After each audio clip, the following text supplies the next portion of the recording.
ایسے ایسے شاعر آ گئے ہیں میدان میں کہ جن کو اسلوب کا علم نہیں ہے۔ میں پچھلے دن ایک شعر سن رہا تھا، میں نے پہلے بھی اس پہ بات کی ہے، وہ پتہ نہیں کس قسم کا وہ شعر ہے، اس کا آخری مفہوم ہے کہ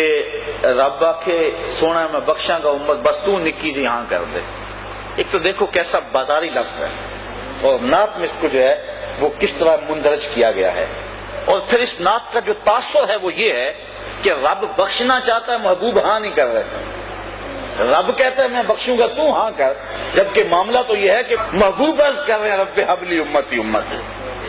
تو یہ باب معاملہ کدھر اور معاملہ کس طرح الٹ کے رکھ دیا گیا، لیکن پڑھنے والے بھی پڑھ رہے ہیں اور سننے والے بھی سبحان اللہ پکار رہے ہیں، نہ پڑھنے والوں کو سمجھ آ رہی ہے نہ سننے والوں کو سمجھ آ رہی ہے، اور اگر کوئی سمجھنے والا پاس بیٹھا ہے وہ بولتا نہیں، میں بولوں گا تو خشک ملا کہلاؤں گا۔ یہ ڈر اور یہ خوف اس کو حق بیان کرنے سے روکے ہوئے، اپنے بھی خفا مجھ سے ہیں بیگانے بھی ناخوش، کہ میں زہر حلال کو کبھی کہہ نہ سکا کند، بات وہی کہتا ہوں سمجھتا ہوں جسے حق، نئے ابلہ مسجد ہوں نئے تہذیب کا فرزند۔ انسان کو حق کہہ دینا چاہیے، اور نعت کے معاملے میں یہ بڑا نازک میدان ہے۔ عرفی ایک شاعر ہوا ہے، وہ کہتا ہے عرفی مشتاب کی رہے ناقص نہ صحرا، عرفی مت دوڑ، یہ نعت کا میدان ہے، کوئی صحرا نہیں ہے کہ منہ اٹھا کے جدھر مرضی چل دے اور جو مرضی کہتا پھرے، یہاں قدم قدم پہ احتیاط ہے۔ ادب گاہیز زیر آسماں از عرش نازک تر، نفس گم کردہ می آئد جنید و با یزیدی جا۔ یہ تو وہ بارگاہ ہے کہ با یزید بستامی رحمت اللہ تعالی علیہ اور جنید بغدادی رحمت اللہ تعالی علیہ جب اس چوکھٹ پہ آتے ہیں تو سانسوں کو روک کے آتے ہیں۔ یہاں تو سانسوں کا شور بھی بے ادبی ہے، لے سانس بھی آہستہ کے دربار نبی ہے۔ یہ حضور کی چوکھٹ ہے، یہاں سانسوں کی جو چال ہے اس میں بھی فرق نہ آنے پائے اور وہ بھی بے ترتیب نہ ہونے پائے، اور یہاں تو سانسوں کا شور بھی بے ادبی تصور ہوتا ہے۔ تو نعت خان جب نعت پڑھ رہا ہو تو اس کے تصور میں ہو کہ میں حضور کے مواجہ کے سامنے کھڑا ہوں، اور پھر اس تصور میں ڈوب کے اپنے الفاظ کے زیر و بم اور اپنے کلام کا انتخاب کرے، اور پھر اس کی جب دھڑکنیں صلی اللہ بن جائیں تو اس کی زبان سے نکلا ایک ایک جملہ دلوں میں ترازو ہوتا چلا جائے گا، اور وہ نعت صاحب نعت کے قریب کر دے گی، اور جب نعت سے اٹھنے والے گھروں کو لوٹ رہے ہوں گے وہ سینے میں عشق رسول کی دولت لے چکے ہوں گے۔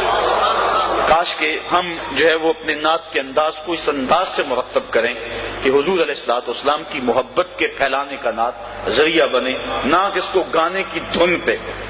دیکھیے نا یہ تھک دان ہے، اس کے اندر اگر کوئی بندہ کسی کو دودھ ڈال کے دے دے مہمان کو، پیے گا؟ بھائی میں نے دھویا 100 مرتبہ دھویا اور پھر دیا نہیں، اس کی وجہ کس لیے ہو چکی ہے؟ یا لوٹے میں کوئی دودھ ڈال کے کسی کو دے دے وہ پیے گا؟ جی لوٹا پاک ابھی بازار سے خرید کے لایا ہوں، لیکن نہیں، لوٹے کی وجہ کسی اور مقصد کے لیے، تھک دان کی وجہ کسی اور مقصد کے لیے، اس میں اب دودھ نہیں پیا جا سکتا۔ جو طرز متبذل ہو گئی ہے کسی گانے کے لیے، اللہ کے نبی کی نعت کا تقدس یہ ہے کہ اس طرز میں پھر نعت نہ پڑی جائے۔ یہ بات ذہن میں رکھیں۔ اور دوسری بات یہ ہوتی ہے کہ جب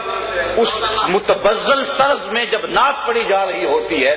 تو کچھ لوگوں کے اندر گانا چل رہا ہوتا ہے، باہر نعت چل رہی ہوتی ہے، تو یہ نعت کی حرمت کے خلاف ہے، نعت کی عزت اور نعت کے وقار کے خلاف ہے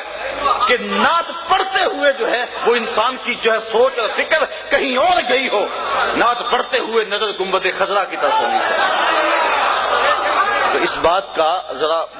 جو ہے وہ ہمارے معاشرے میں اس کی بہت ضرورت ہے، اور میں پہلے عرض کر چکا ہوں اقبال کے لہجے میں، اپنے بھی خفا مجھ سے بڑے لوگ ناراض ہو جاتے ہیں، اپنے بھی اور بیگانے بھی، لیکن اس سے غرض نہیں ہے، اس سے غرض نہیں ہے کہ کون ناراض ہوتا ہے، گنبد خضرا کا مکین ناراض نہ ہو تو حضور خوش ہو جائیں۔ وہ کیا کہا تھا کہ میں کھو جاؤں حشر کی بھیڑ میں تو آپ فرمائیں، میں کھو جاؤں حشر کی بھیڑ میں تو آپ فرمائیں، ہمارے در کا ثاقب تھا گدا ہم نے نہیں دیکھا،